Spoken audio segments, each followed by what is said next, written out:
Well, hey everybody, how you doing? Dave Fennoy here, another Wednesday, and of course that means another Ask Dave Fennoy Anything, and it is 6 p.m. on the dot, so here we go. How you doing, AMFA fans? Ask Dave Fennoy Anything fan. Did I get an A? Ask Dave Fennoy ADFA fans. Yeah. Anyway, all of these live on my YouTube channel, Dave Fennoy VoiceOver Training. If you want to reach me on Twitter, it's at Dave Fennoy VO. And if you're interested in coaching with me, davefennoy.com, and click on the Study VO tab. There's a little one-on-one coaching, and you can sign yourself up. I think a lot of you know about this, but I'm kind of proud of it. I am being awarded the Voice Arts Legacy Award. It'll be happening on Thursday, December 7th at That's VoiceOver. And when I got the news, I was a little verklempt. I'm not going to lie. I hadn't talked to Joan and Rudy in a while. I've always been part of what they do at That's VoiceOver and the Voice Arts Awards. I was a first announcer for them at the Voice Arts Awards. I've always been a panelist and a presenter, and I hadn't heard from them. And I was beginning to feel some kind of way, you know? And then my phone rang. I picked up the phone. It was Joan and Rudy. And of course, first thing I said, "Oh, all right, finally, you guys are getting back to me. What would you like me to do for you this year?" And they laughed and said, "Well, you can show up and receive the Legacy Award because you are who we are presenting it to this year." So, wow, almost 40 years in this business, and it's something. It's a great feeling. It's a feeling that I can only hope that you in your career can have when you've got this much gray hair and been around the business that long. I've been getting in touch with people who helped me early in my career. Sent a couple letters to my first agent, Joan Spangler from Look Talent in San Francisco, and Lee Gilbert, who I had taken a workshop with, a 2-day workshop up in the Bay Area, little studio in Sausalito. And at the end of that 2 days, she said, "You know, you're pretty talented. If you ever move to Los Angeles, we'd love to represent you at SBV." I didn't know how lucky I was, but that was very, very, very fortunate for me. And I'm hoping that, if they can't make it to the ceremony, at least they know. And they know that I still value them and their contribution to this almost 40-year career in voiceover. But enough about that. Let's say hello to my guest this evening, Miss Val Kelly. Hey, Val, how are you? Hey, Dave, doing well. How are you? Real good, real good. Good to see you. It's been a while. It has been a while. Yeah, and we're going to talk about you. We're going to talk about Mavo and another, I gave a keynote address at one of the Mavos. How many years ago was it? Was it 2014? I think it was 15, yeah. 2015. Okay, yeah. I was nervous as hell. It was the first time I got up in front of a microphone to give a keynote. So, anyway, but we're not talking about me or anymore. I talked enough about me. Let's talk about you. Now, we're going to talk about Mavo because that's coming up this weekend, and it's something I think people should do if they've got the time, a little bit of money, and especially if you're on the East Coast or you got friends on the East Coast, you need to let them know about Mavo.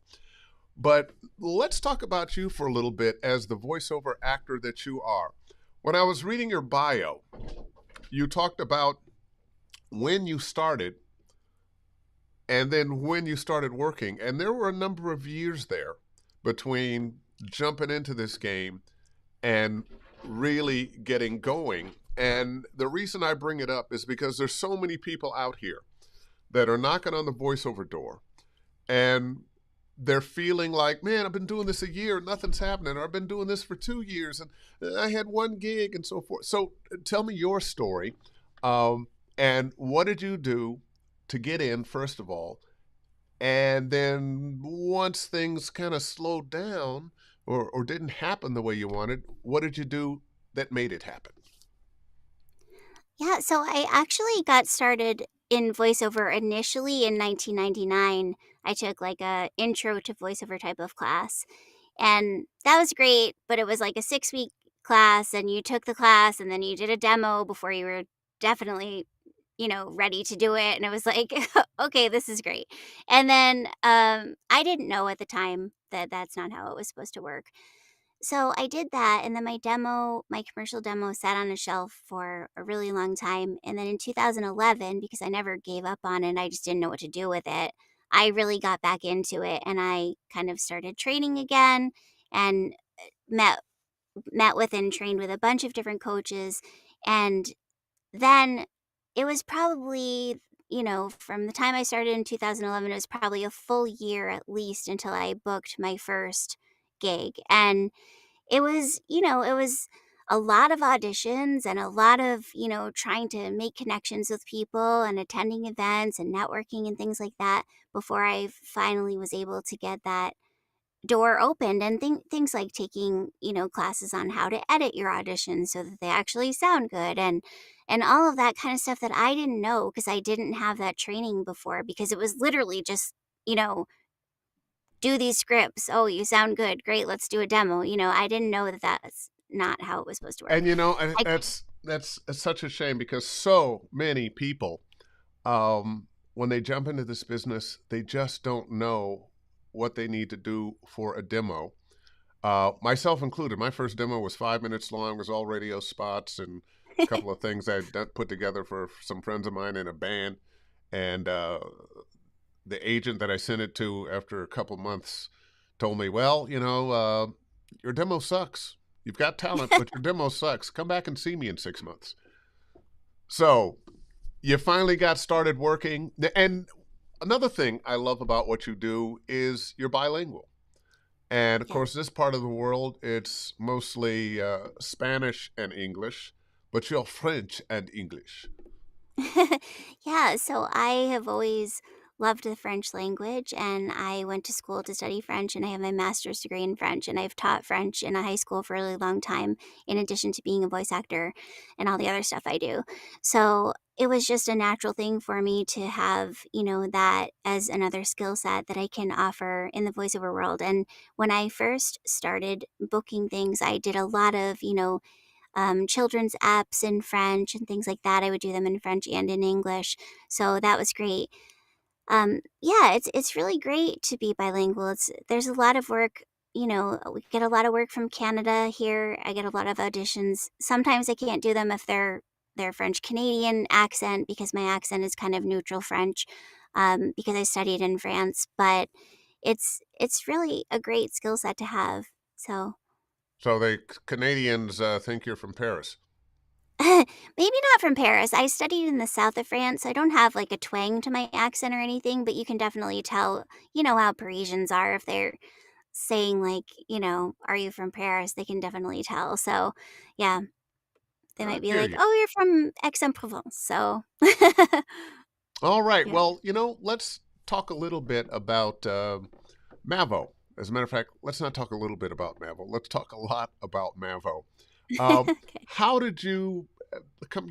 And I know this is kind of prejudicial, but you've got this high voice, and your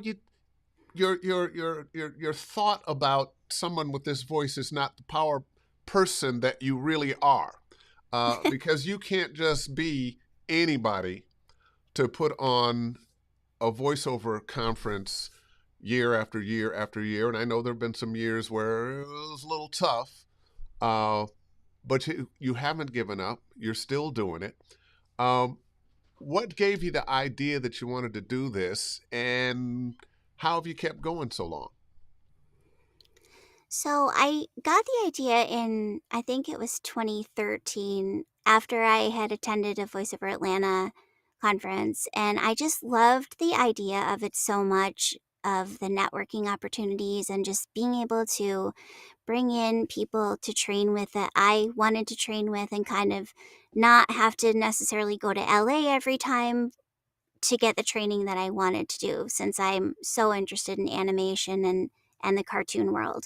And so that was kind of my little bit selfish reason for starting it, was I wanted to be able to hire people to come in and train and not have to go somewhere else to do it. That was initially the thought process. So then I thought about it for a while and I thought, I think I'm going to try this. I'm going to start my own company. My husband thought I was crazy because I literally came home one day and was like, "Okay, I'm going to start my own company." And he's like, "What?" And so he's like, "Great, good luck with that." And the first year in 2014, we had 28 people at the conference. I mean, it was tough. It was, nobody knew who I was. I wasn't on the map. I didn't have any connections. It was really starting from nothing. But it was, even back then, when Sunday Muse was our first keynote ever. I mean, that was just such a great event. And then we doubled in size from 2014 to 2015 when you were keynote. And, it just has kept growing from there. But partway in, I kind of fine tuned it a little bit and decided, I don't really ever want to be as big as VO Atlanta. I don't want to be that size event. I want to be something smaller. And so we came up with this idea of um, making it into a boutique sized event.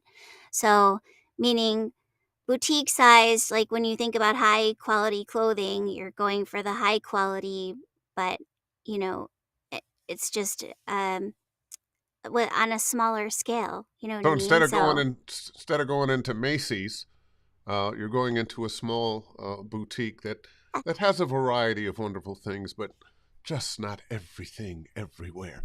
What floor is exactly. that on? Ah, Yeah, it's more like Chanel versus Macy's. okay, there you go. Yeah. Uh, let's let's So, uh, let's look at some of the details of this thing. Oh, you got your keynote speaker up there. For those who are interested, Mavo is coming up this weekend, Saturday and Sunday, 2-day ticket. Or actually, isn't it Friday, Saturday, and Sunday? Or yeah, it's the yeah, 10th Friday. through the 12th. So Yeah, there's another week in between, but yeah. yeah, Yeah. 10th through the 12th. And let's see. Well, I think people have missed the discount because we're in November. Uh, but a good time is definitely going to be had by all. And before we keep going with that, we already have some questions that people want to ask. And this one is for you. And it's Terry Briscoe. Val, I think you meant to say, what was the best investment you've made in your career and the worst?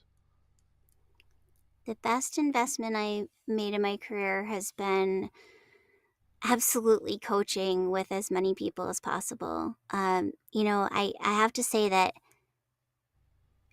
it's just the type of career where you can never just train with one person and go like, "Okay, I got it. I'm really good. Now I can be done training." I think that's a misconception that a lot of people have, and I've met so many people, not just through the conference but just in general in the voiceover world, in our community, that say like, "Oh, well, I've been in the industry 20 years, so I don't really need to like go to training anymore." And I'm like, but don't you? Because like there's the whole like staying relevant factor. And obviously it's not to the same degree as when you're starting out, right? When you're starting out, you're looking for a different type of coaching than when you're 20 years in.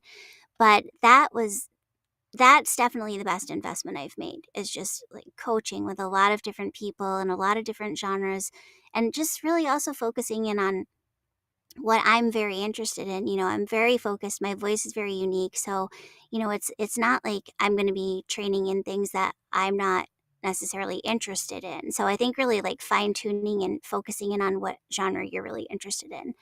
And then Okay. I think, I was going to oh, say, sorry, go ahead.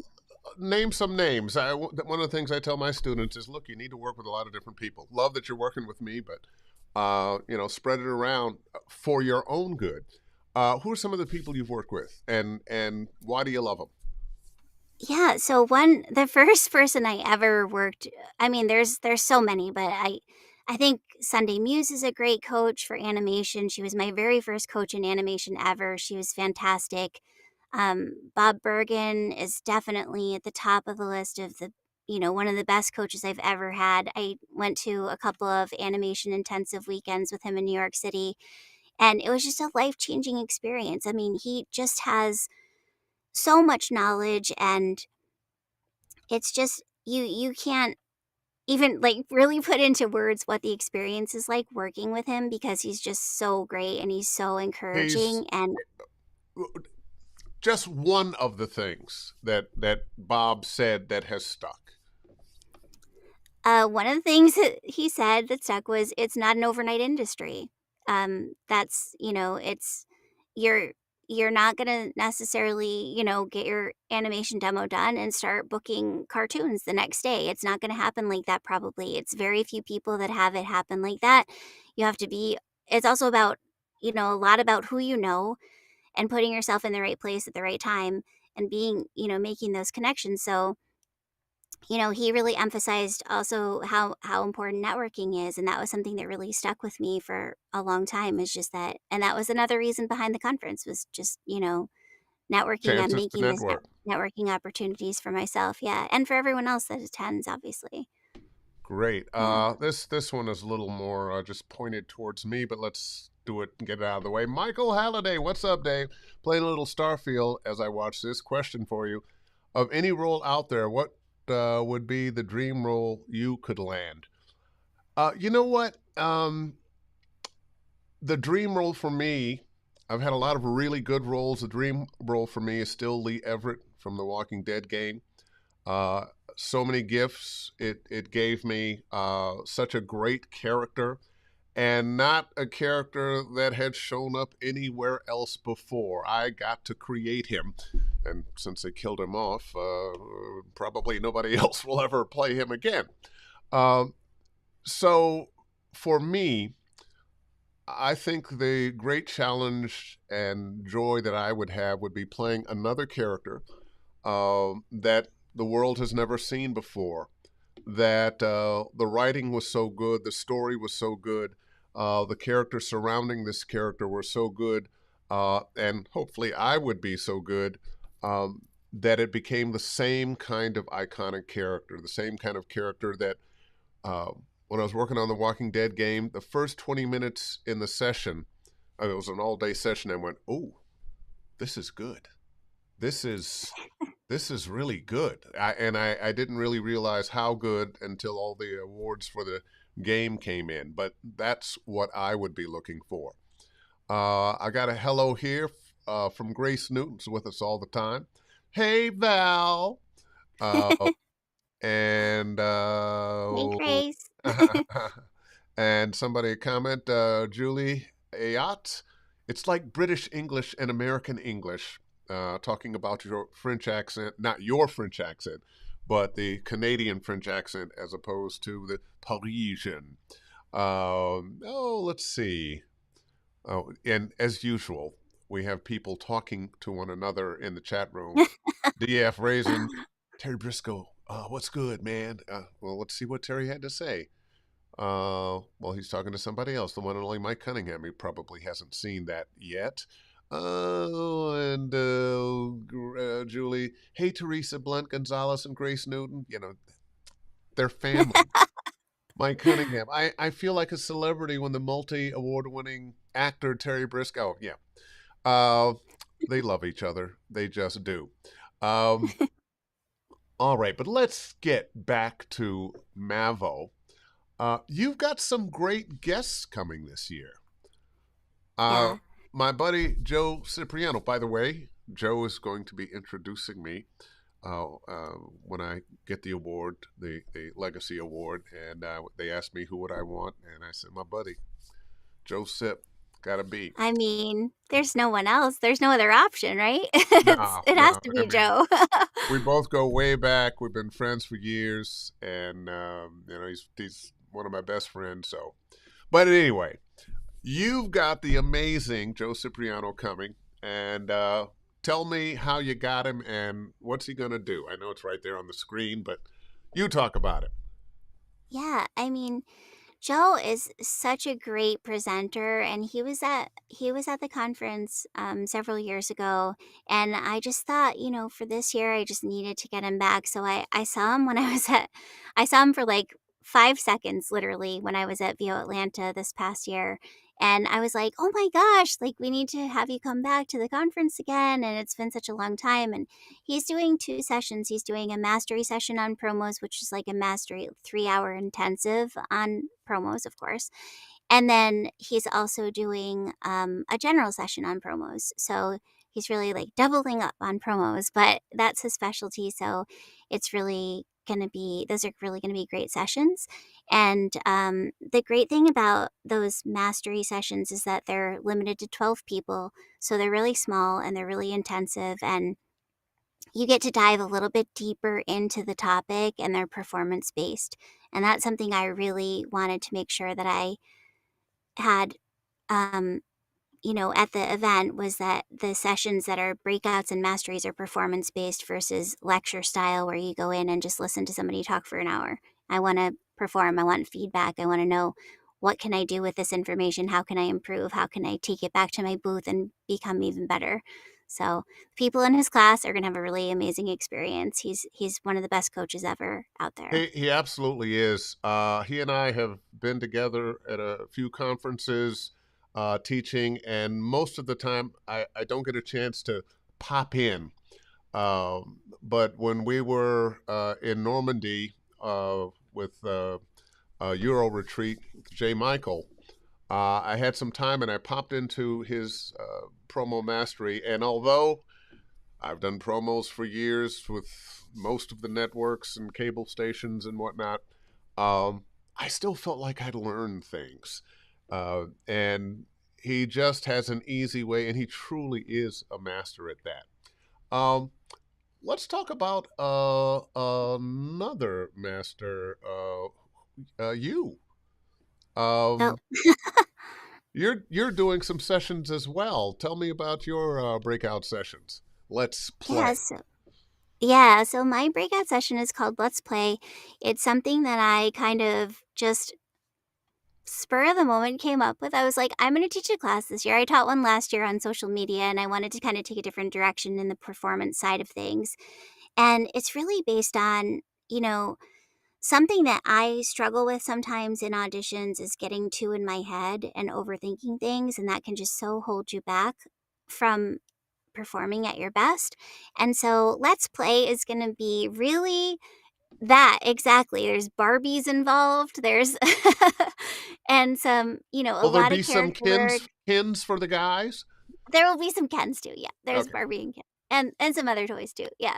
Um, but yeah, a lot of improv style character work for character development, and it should be really fun. And there will be some fun. I'm gonna do a fun performance. I don't want to give away too much info there. That has to be a surprise. But yeah, it should be interesting and fun, and help people kind of get out of their head, just so that they can loosen up in the booth and just play. Exactly. Let's Yeah. play. Um, I want to get back to something else. We're going to take a couple more questions. We'll go back to Mavo, but Yeah. um, that reminded me when you were talking about Let's Play. You do a lot of kids' toys and phone apps for kids. How did you get into that? So it's kind of funny because I made this I when I first started back in the day, I was like on pay to play sites, and I booked one talking toy through Hasbro, but it was through the engineer for Hasbro. And so then I made the connection with this person, and then they were like, "You're really great. We love you. Let's do more." Right? So then that was kind of my foot in the door there. And then he just kept contacting me outside of pay to play sites.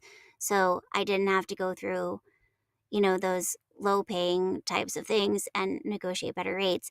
And so that was really actually just a stroke of luck that I really impressed this engineer, and he was like, "You're perfect for this." And I just it's been like a year now, but I just did these 2 toys. One is a monkey and one is a penguin, and they're like these little, little Hasbro talking toys. They kinda look like almost look like Furbies. That's the style of what they look like, right?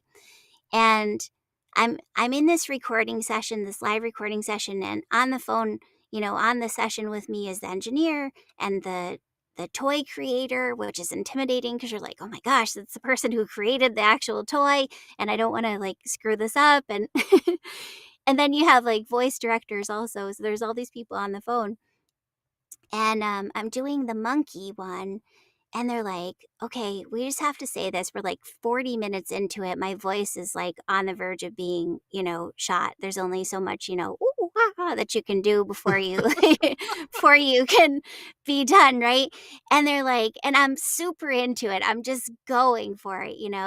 And they're like, okay, we think you might have found your spirit animal. So this is like really great. We're loving what you're doing with it. I was just like, I don't know if this is good or bad, but it was just so funny. Like, I love doing the toys like that for animals because I love animals and I love when they give, the first one I ever booked through them was for like a little kitty toy, and the toy creator was very, adamant. Like, I want you to watch like hours of YouTube videos on like how to authentically purr and meow and how cats act and all this stuff.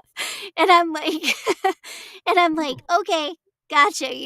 And it was one of those things where like you aren't booking anything and then you're going to go somewhere, and I was going to LA at the time, and I booked this job through Hasbro, and I was so excited, and I just remember being in my hotel in LA like watching hours of like YouTube videos on cats like purring and meowing, and it was just Oh, they're they were very happy with what I did in the end. So it was just a weird connection. Yeah, I happened to be in the right place at the right time for that one, but I love doing that. I love talking toys. They're so much fun.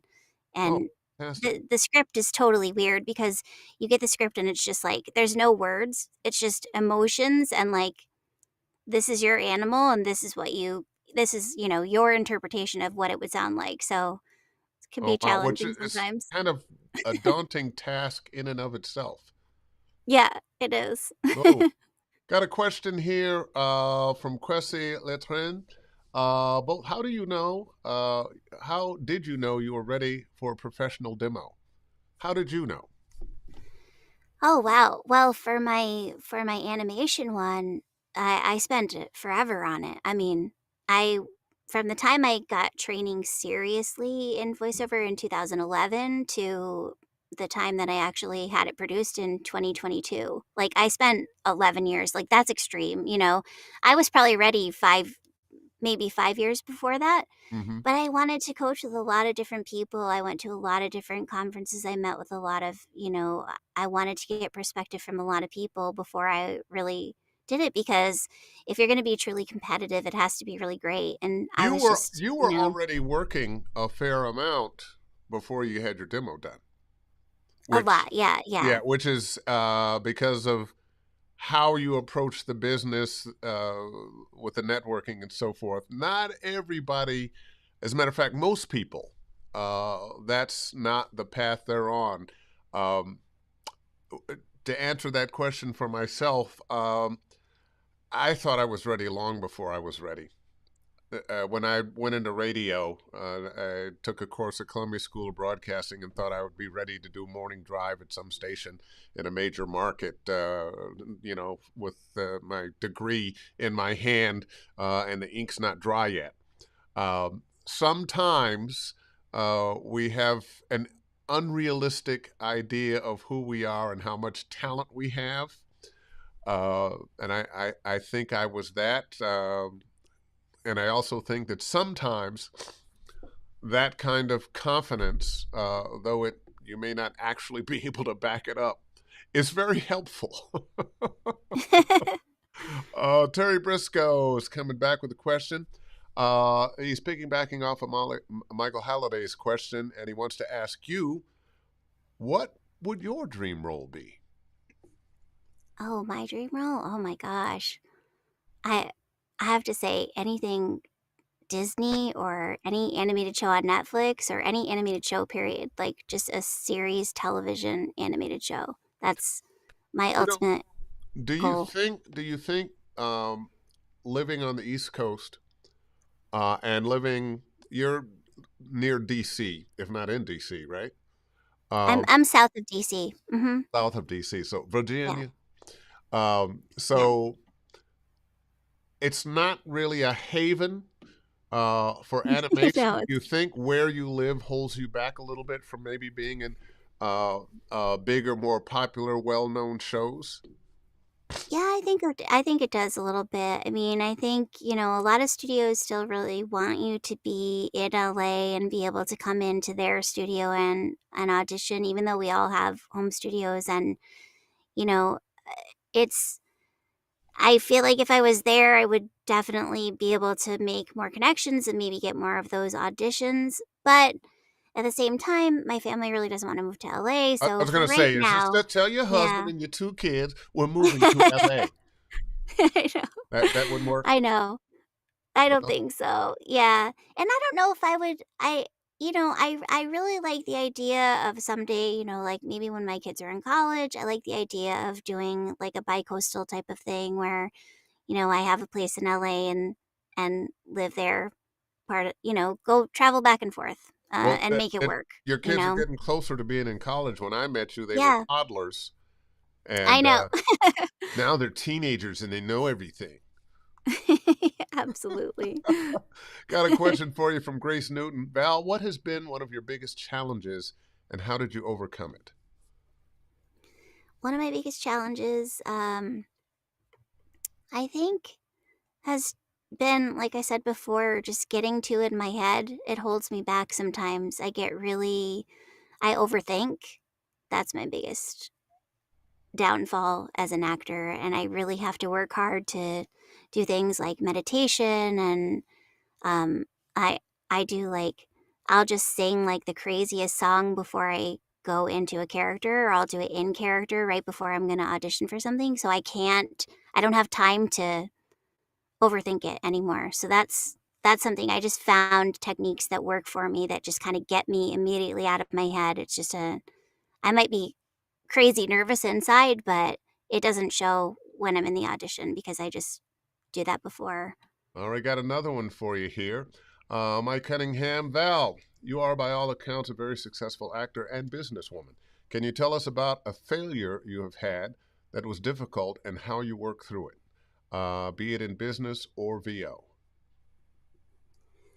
I think a good one to talk about is maybe my first year of organizing the conference and just really not having the business background behind it. So trying to figure out how to get people there, how to price it, how to run it, how to organize the business side of things. And and then, taking years and years to get training so that I don't make those same mistakes that I made with it in back in 2014. That was because that was a bit of a failure in the sense of financially. It was a financial failure that year. Um, and then, there have been a few other years where it's been a financial failure as well, but it's so unpredictable. The conference industry is very unpredictable. You don't know how many people are going to show up or how many people are going to be interested in the guest speakers that you have and the content that you're offering. So, it's taken a lot of time for me to really get that business side training down.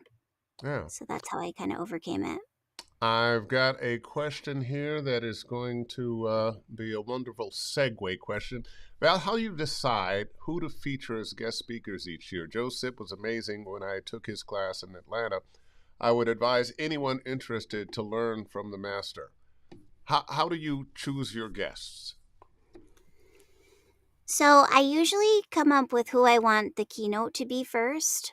And this year we have Serena Irwin, and she's fantastic. She's a casting director, and my my inspiration then comes from that. So once I figure out who I want that to be, then I kind of branch off and go like, what direction do I want to go in? How many different genres of voiceover do I want to cover? What do I think people in this area will be interested in? And then there's just the classic, Joe Cipriano, like you have to have him there because he's Joe. And the thing with Joe, not to like dwell on this, but he's such a nice person. And for me, that means so much, because I because I'm a nice person and I don't want to work with people that aren't.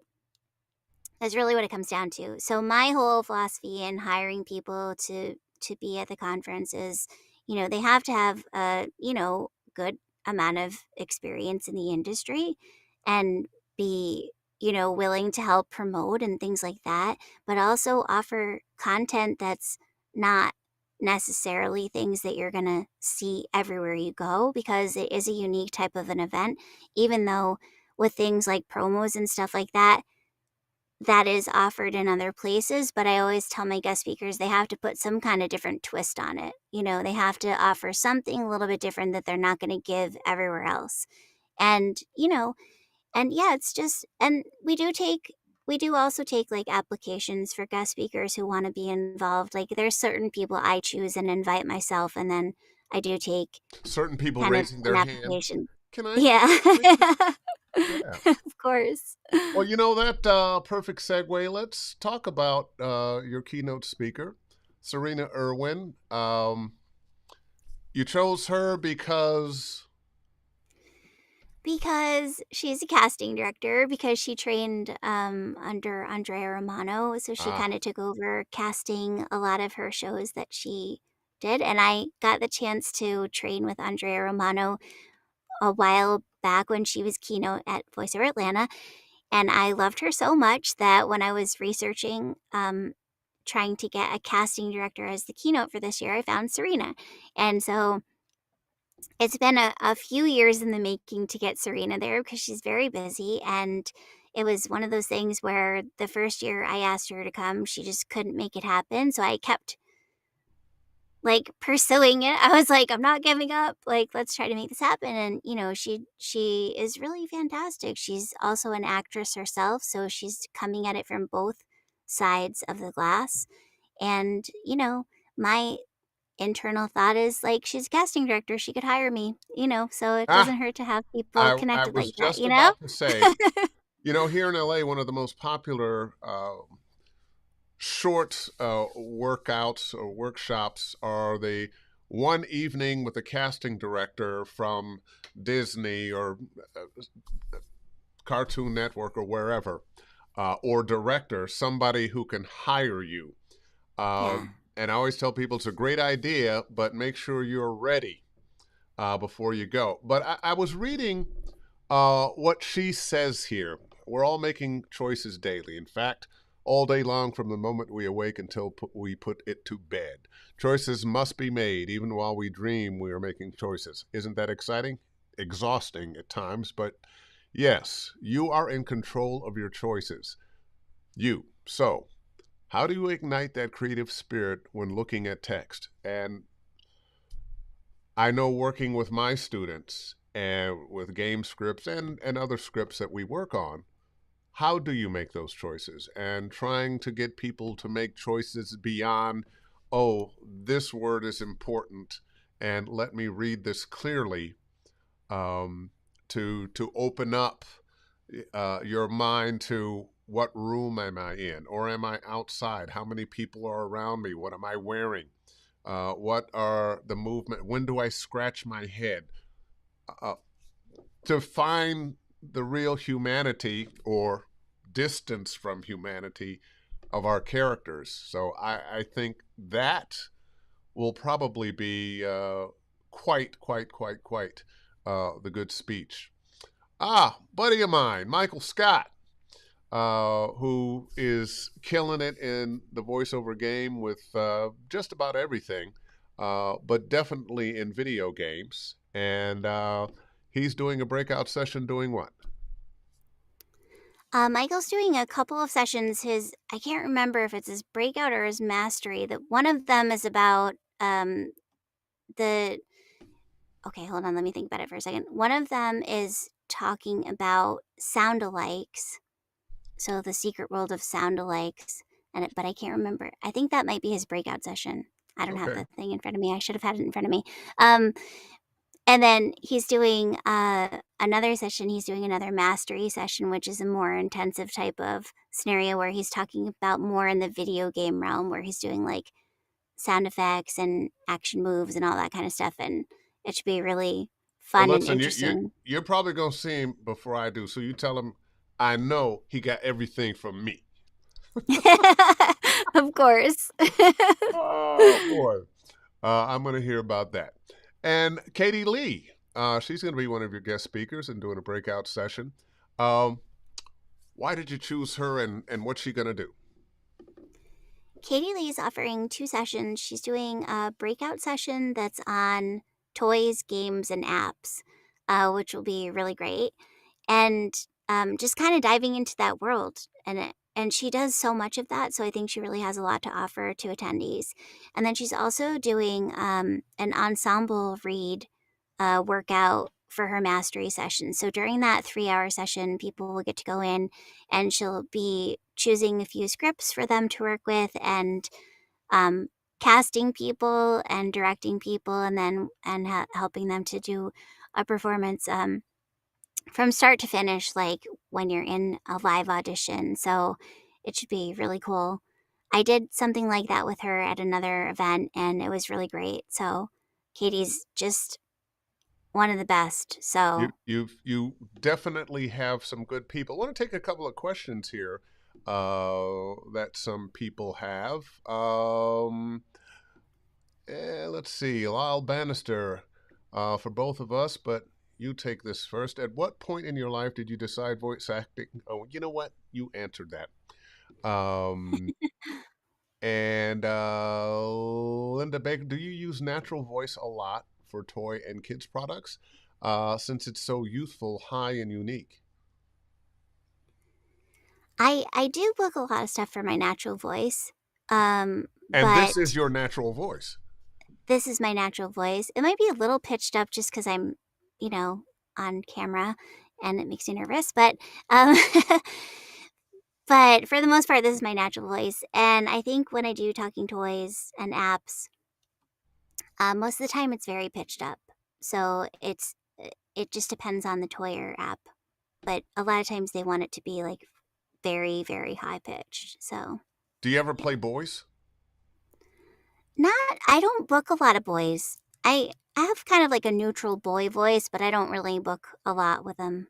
Okay, because, So, little boys typically are being played by women. yeah, true. And big boys are being played by women, but that's a whole other thing. Uh, got a message here from another toy voice, Amber May. She says, "Oh my goodness, another fellow toy voice actress. Your voice is perfect."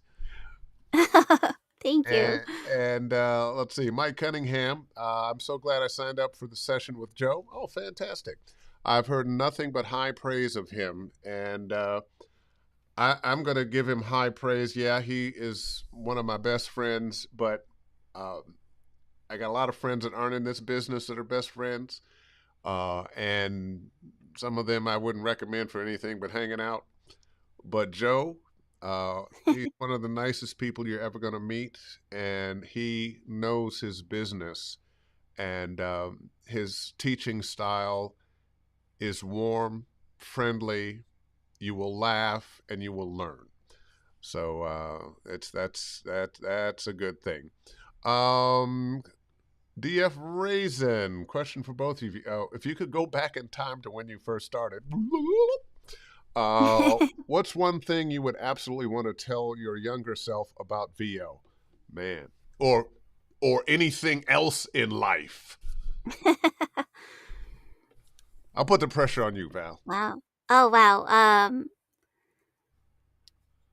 If you Gosh, could do it I think all over again, what would you tell yourself from 15, 20 years ago? okay. I think if I could do it all over again, if I could go back, I would probably when I was, sending my first commercial demo to radio stations or calling radio stations and saying like, "Hey, don't you guys want to have me on the radio?" And they were like, "You should do animation. You should move to LA."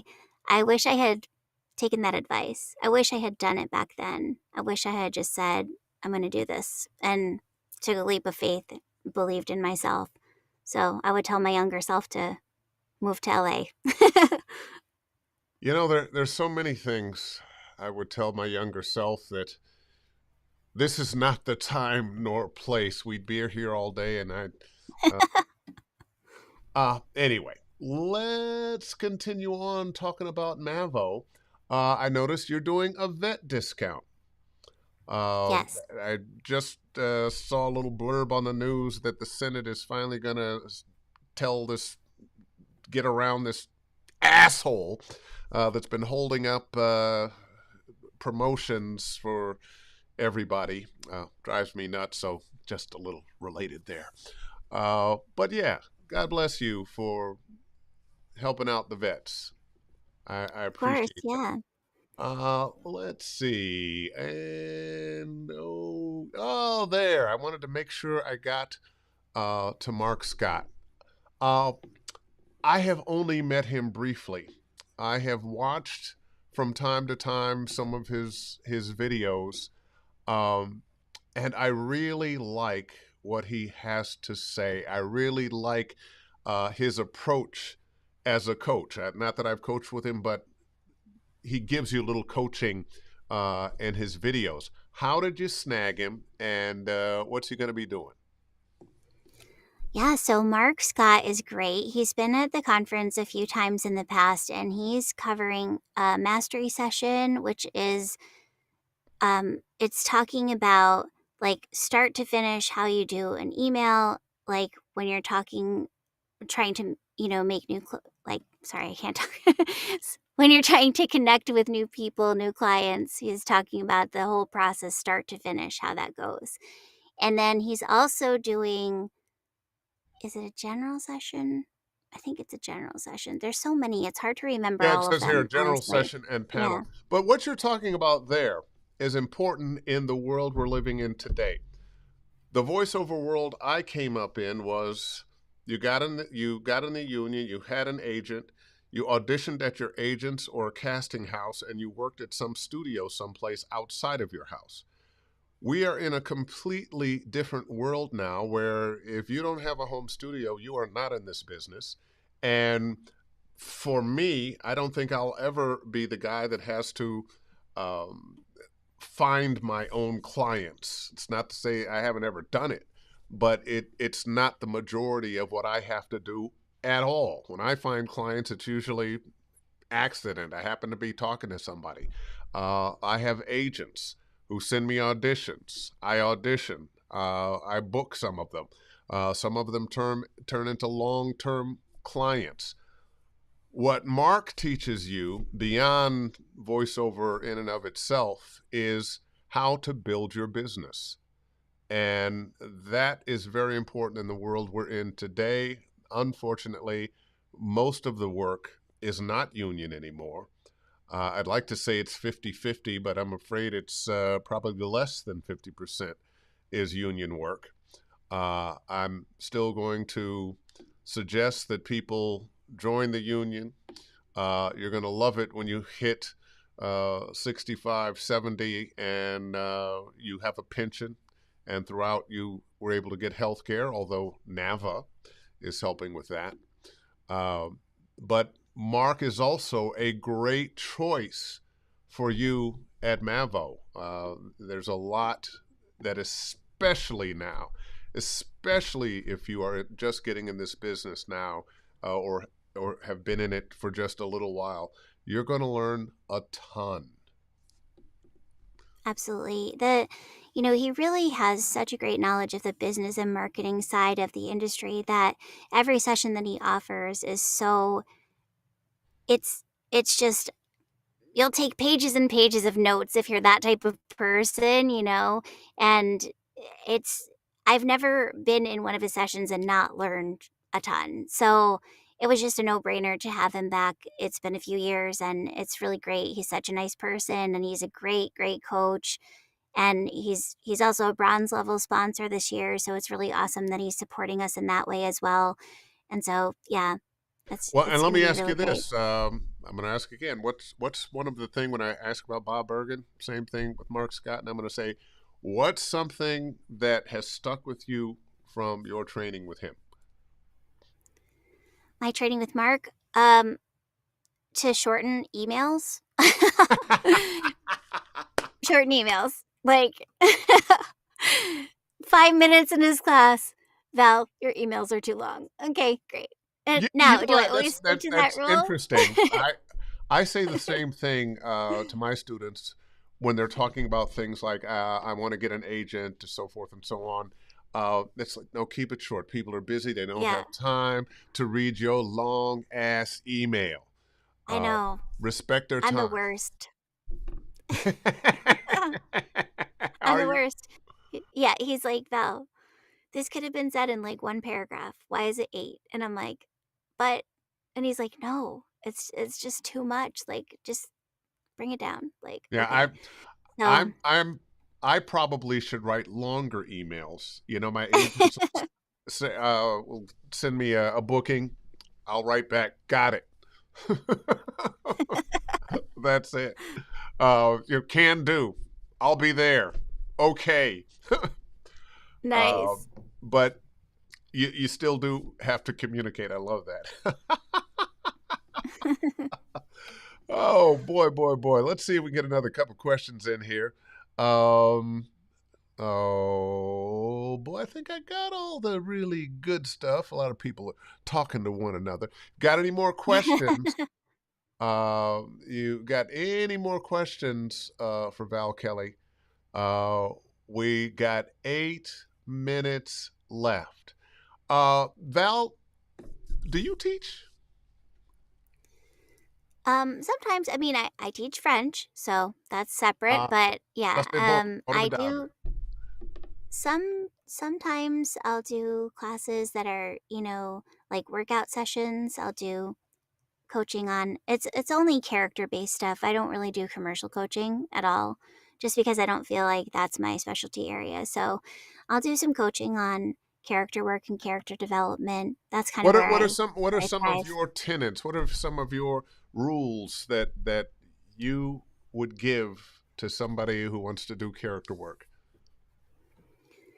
I think just, having the essential questions where, who am I? Where am I?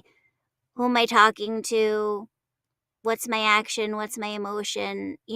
That's something Bob Bergen taught me as well. Like he just gets so much credit for everything I've learned. But yeah, it's so true though, because those questions you have to ask yourself every time for every script, and for every character. And if you don't, then it's going to sound distant and not connected, and people can tell, and then you won't book it just because you have to be connected. So Yeah, it's interesting. When I'm teaching, one of the things I say, look, I am not teaching you anything new.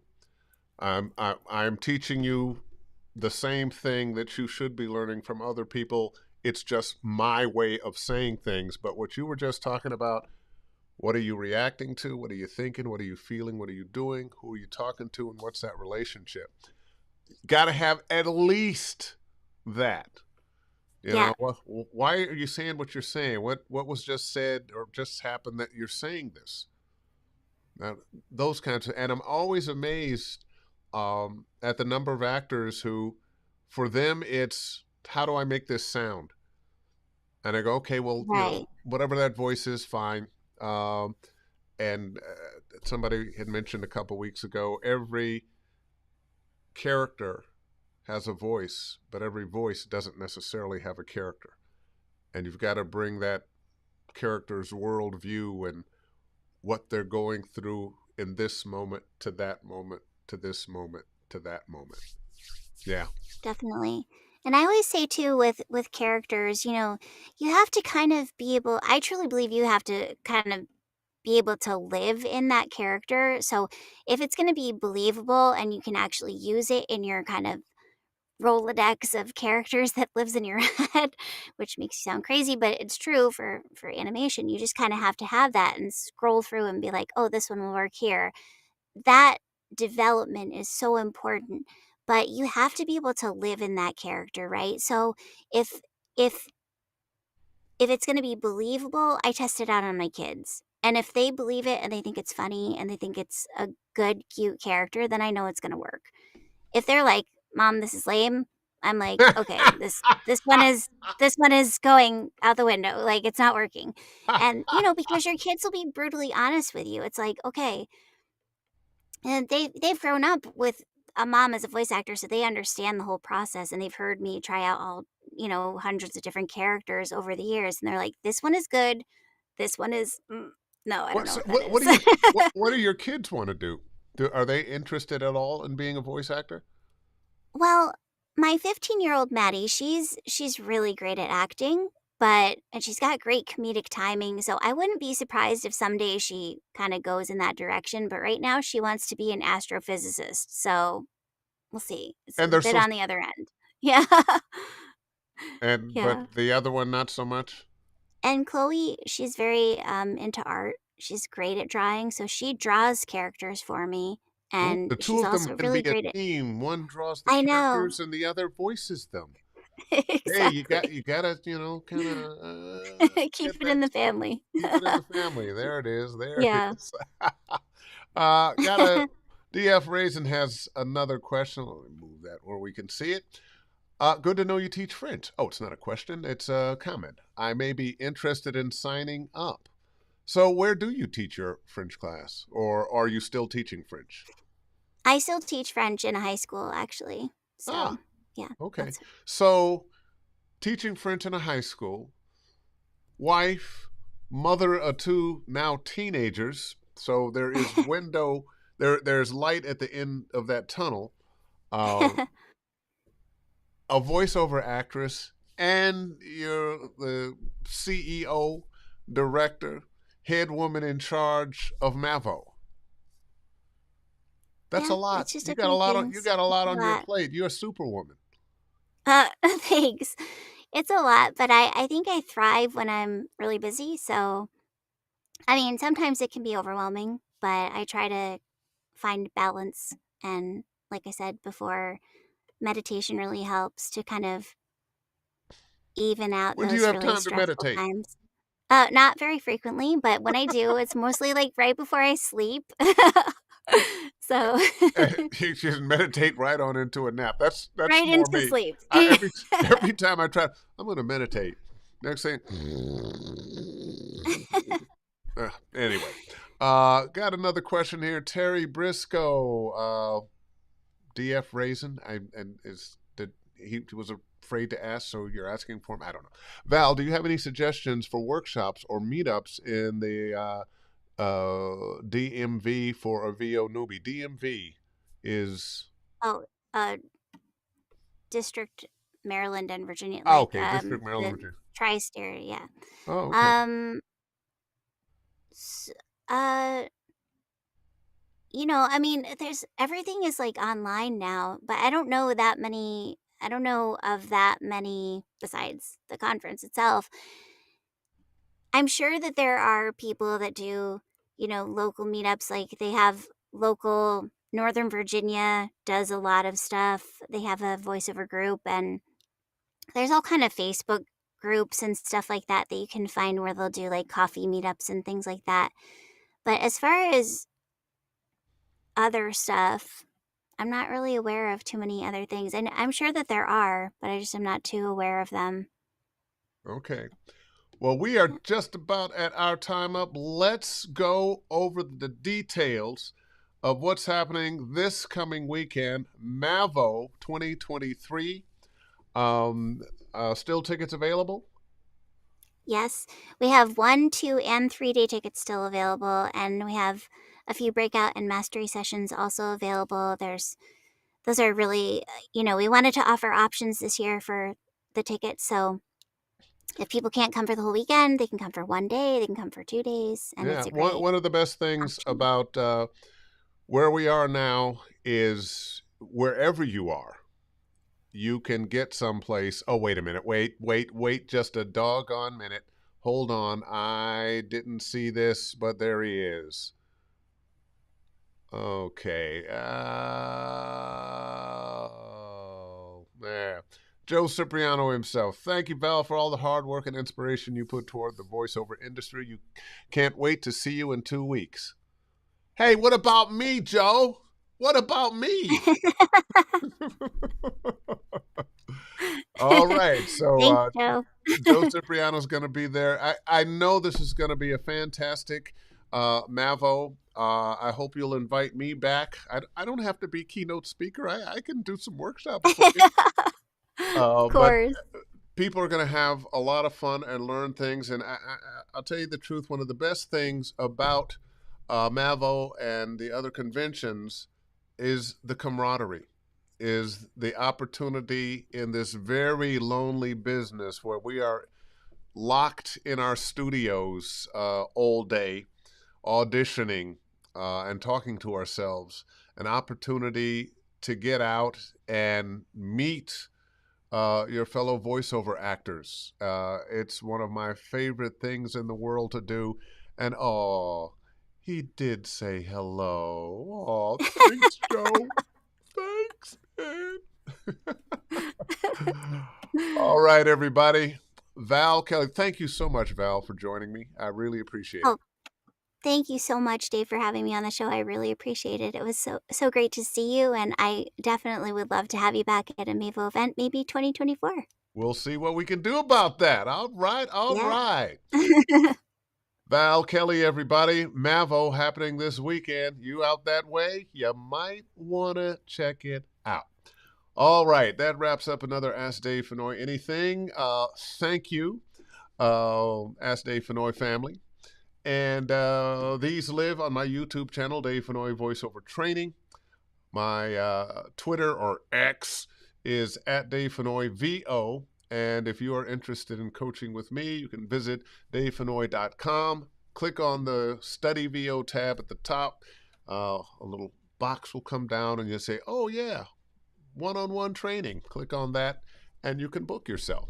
So until the next time, you know what to do. Book something.